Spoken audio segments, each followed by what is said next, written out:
Assalamualaikum warahmatullahi wabarakatuh. Bismillah, alhamdulillah, wassalatu wassalamu ala rasulillah wa ala alihi wa sahbihi wa man wala wa la hawla wa la quwwata illa billah. Ma'asyiral muslimin yarhamkumullah, saudara-saudari hadirin yang senantiasa dirahmati Allah Subhanahu wa taala. Setelah bersyukur, saya sampaikan terima kasih dan apresiasi yang setinggi-tingginya kepada Al-Akh Saudara Dr. Andes Thohir Bawazir selaku penulis buku Muhammad Sang Negarawan yang diterbitkan oleh Pustaka Al-Kausar Jakarta.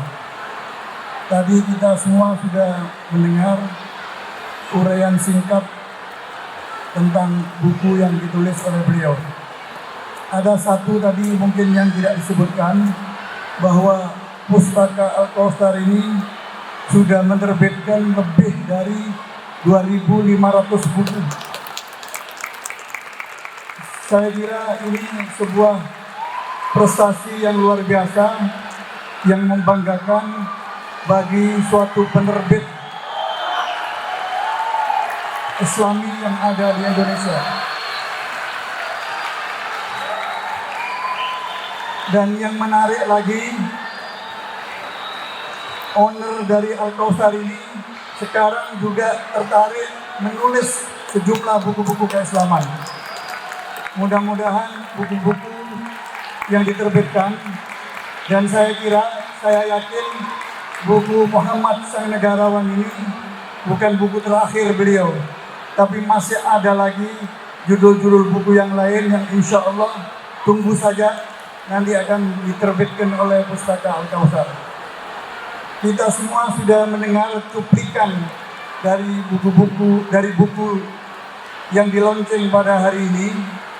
Secara garis besar sudah diuraikan, nggak mungkin seluruhnya dibahas.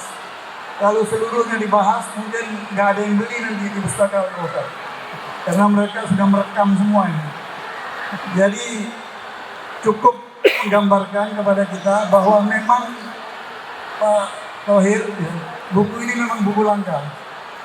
Bagi saya yang juga sehari-hari sebagai dai, ini penting, apalagi momentumnya masuk bulan Rabiul Awal, bulan kelahiran Nabi Muhammad SAW.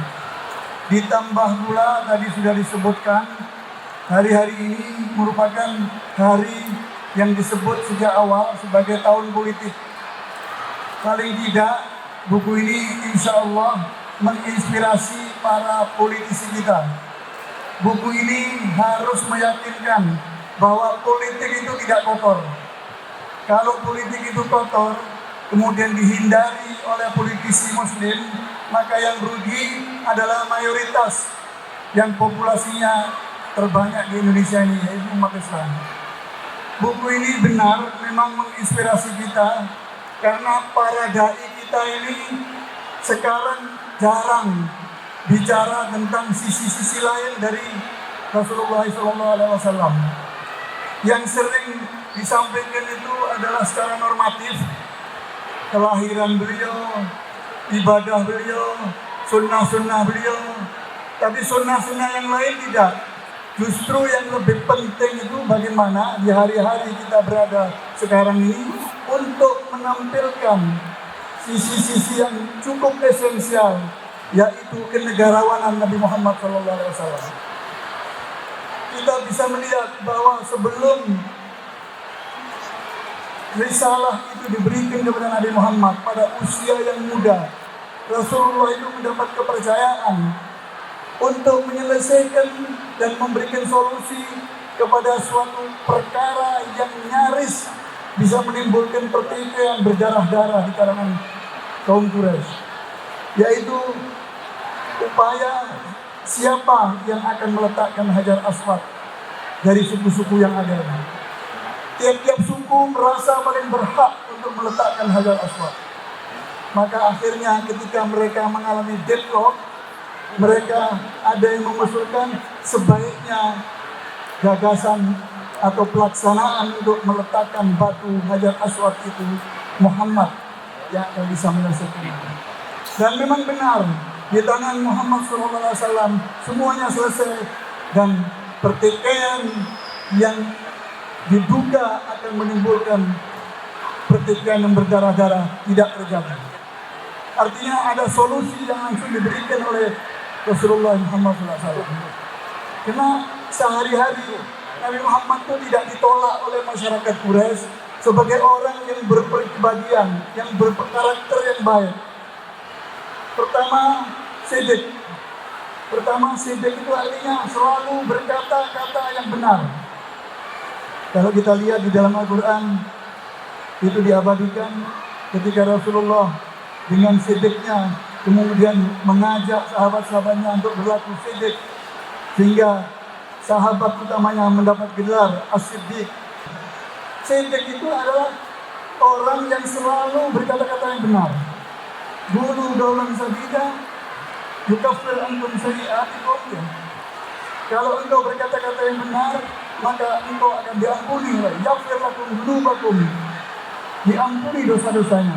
Jadi orang yang berkata siddiq itu sebagai langkah pertama kalau orang itu ingin diampuni dosa-dosanya. Yang kedua, saudara-saudara, amanah. Amanah ini satu akar kata dari iman. Sehingga ada ungkapan hadis Nabi Muhammad SAW, la imana liman la amanatalah. Tidak beriman orang yang tidak memiliki kepercayaan amanah itu. Dari kata iman ini, amanah, kemudian aman. Kalau orang tidak memiliki rasa iman dan tidak memiliki rasa amanah, maka orang tersebut tidak akan memberikan rasa aman kepada orang lain. Jadi dari karakter seperti inilah kemudian Nabi Muhammad itu dicintai oleh masyarakat Quraisy, walaupun ajarannya itu ditolak. Karena ajaran tauhid yang dibawa Nabi Muhammad SAW itu dianggap mengancam hegemoni Quraisy.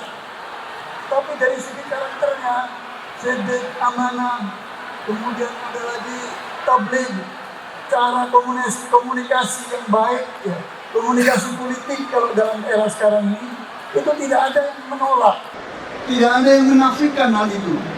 Bagaimana Rasulullah itu menyesuaikan diri dengan kepentingan orang-orang Quraisy itu.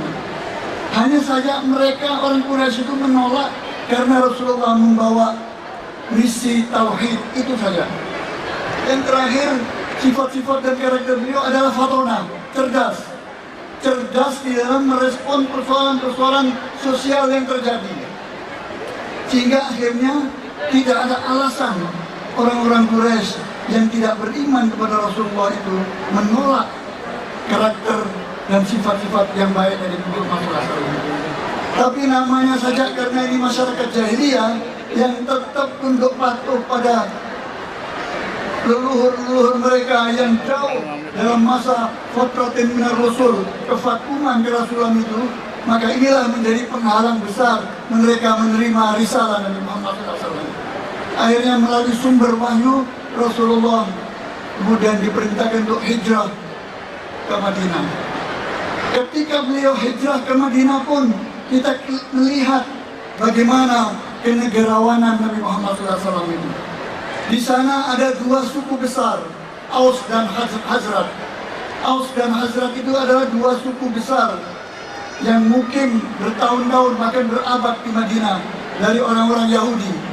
Ketika menerima kedatangan Nabi Muhammad SAW, mereka satu sama lain ingin merebut kedatangan orang baik, orang baru ini. Tapi bagaimana Rasulullah menyelesaikan pertikaian, perebutan dua kelompok suku yang besar tersebut? Ada cara kenegarawanan Nabi Muhammad SAW. Lalu beliau mengatakan, biarkan onta saya ini akan berada di mana dia ingin tinggal. Disitulah nanti saya akan tinggal. Ternyata onta itu ketika bergerak berjalan berada di tengah-tengah, yang kemudian daerah demarkasi ini dibagi oleh sang Rasul, yang sebelah sana Aus, yang sebelah sini Hazrat, dan urusan menjadi selesai. Karena kenegarawanan beliau, kemudian Rasulullah mengatakan bahwa Anda yang menolong kami disebut sebagai Ansor, orang-orang yang mendukung dan menolong orang-orang yang berhijrah. Sedangkan para sahabat yang bersama kami dari Mekah itu sebagai Muhajirun. Jadi ada dua fraksi yang secara real dibagi oleh Rasulullah yang kemudian nanti menyatu sebagai masyarakat Madani. Pertama adalah Ansor yang menolong kedatangan Nabi Muhammad SAW. Yang kedua adalah Muhajirun, imigran yang kemudian dilebur menjadi masyarakat Madani. Jadi kenegarawan Rasulullah SAW lebih dari 14 abad yang lalu, ketika dunia diliputi oleh kegelapan, Bizantium, Romawi Barat, Romawi Timur masih gelap, orang makan orang, kanibal. Nabi Muhammad sudah mempraktekkan bagaimana karakter kenegarawanan itu.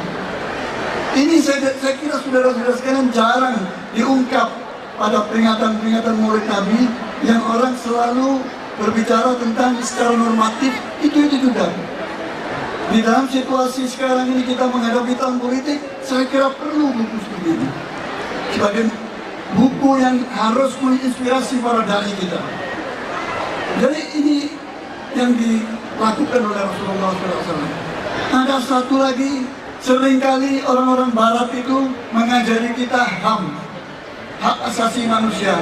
Kapan mereka tuh mulai mengenal HAM?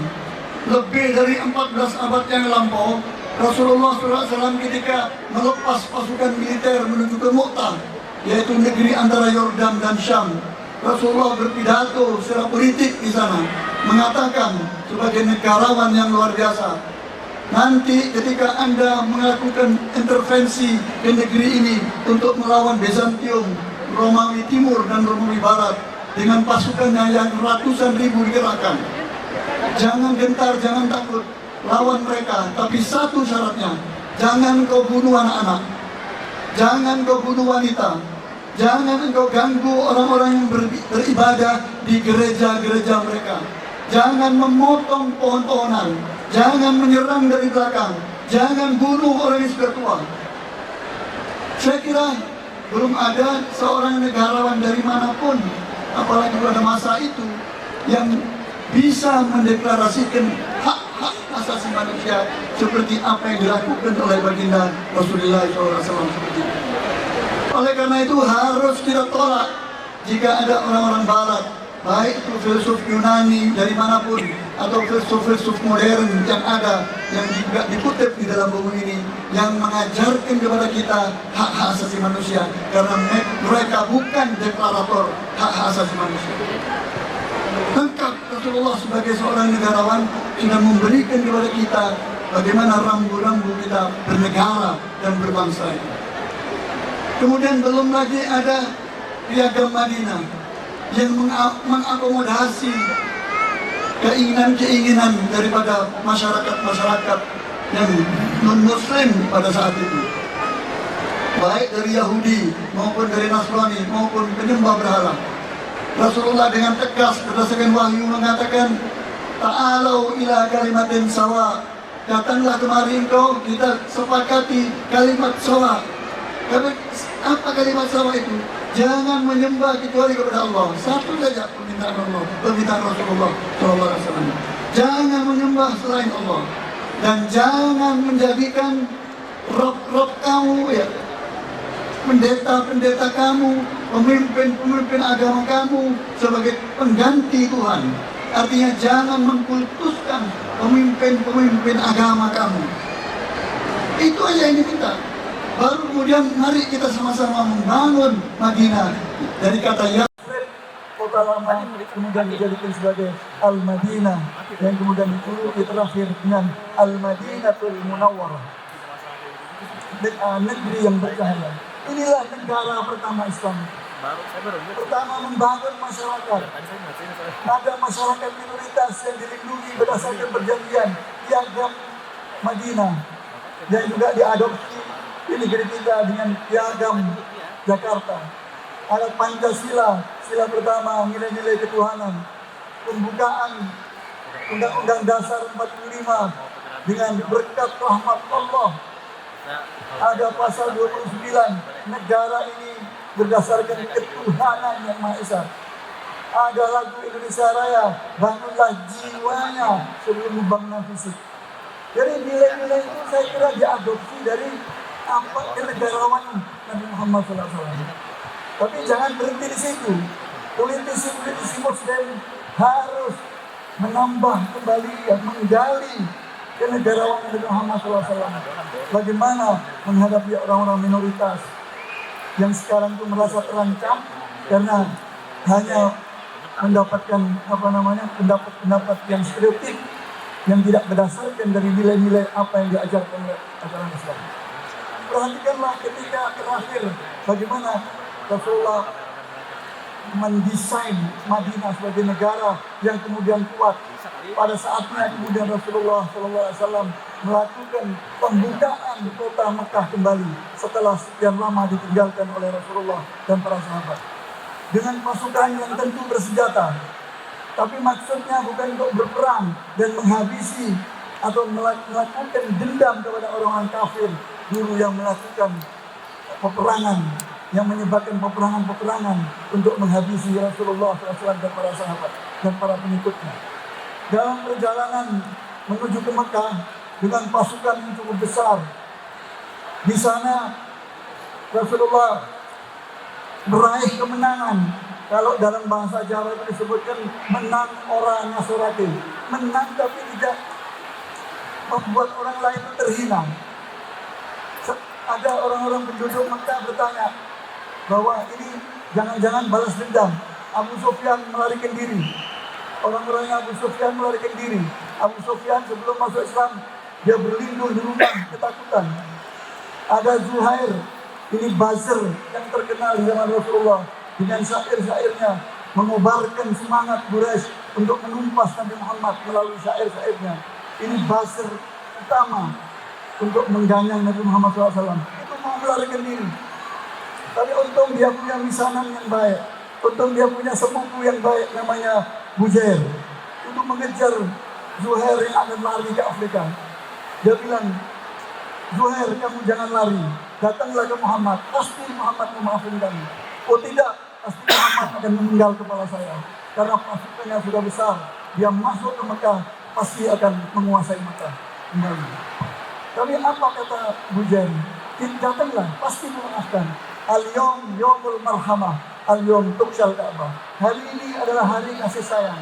Hari ini akan dibuka kota suci Mekah kembali dari semua ada berhala-berhala yang ada di dalam.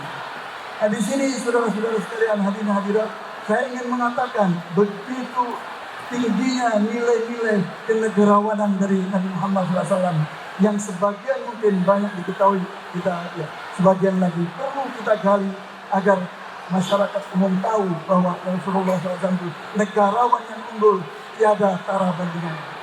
Saya kira itu sementara yang dapat saya sampaikan. Wabillahi taufiq wal hidayah wal afu minkum. Wassalamualaikum warahmatullahi wabarakatuh. Waalaikumsalam.